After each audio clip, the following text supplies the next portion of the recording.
સર્વે મિત્રોને જય શ્રી કૃષ્ણ। શ્રીમદ ભાગવતના 8મા સ્કંદના 3જા અધ્યાયમાં લખેલી ગજેન્દ્ર મોક્ષની કથા ખૂબ પાવરફુલ છે।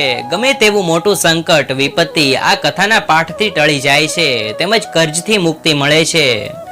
દરરોજ પ્રાતઃ કાળે અથવા સંધ્યા સમયે આ કથાનો પાઠ કરવો જોઈએ। ક્ષીરસાગરમાં ત્રિકૂટ પર્વત પર એક બળવાન હાથી અનેક હાથણીઓ અને બચ્ચા સાથે રહેતો હતો। ઉનાળાની સિઝનમાં તે જળ ક્રીડા કરવા માટે મોટા સરોવરમાં ગયો। પ્રારબ્ધની પ્રેરણાથી એક બળવાન મગર આવી હાથીનો પગ પકડે છે। હાથીને બચાવવા હાથણીએ તેમજ તેના બચ્ચાઓએ ઘણા પ્રયત્નો કર્યા, પણ નિષ્ફળતા મળી। હાથણી અને તેના બચ્ચા ત્યાંથી નાસી છૂટ્યા। ગજેન્દ્ર હાથી હવે એકલો પડ્યો, નિરાધાર થયો।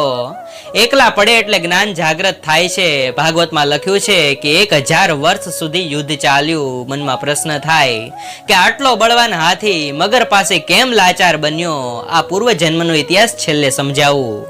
ગજેન્દ્ર અતિ અકળાયો ત્યારે પૂર્વ જન્મમાં જે સ્તોત્રનો પાઠ કરતો એ જ કરવા લાગ્યો।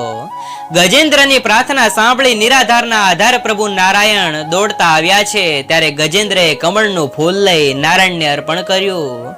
ભગવાન નારાયણે સુદર્શન ચક્ર વડે મગરને માર્યો છે।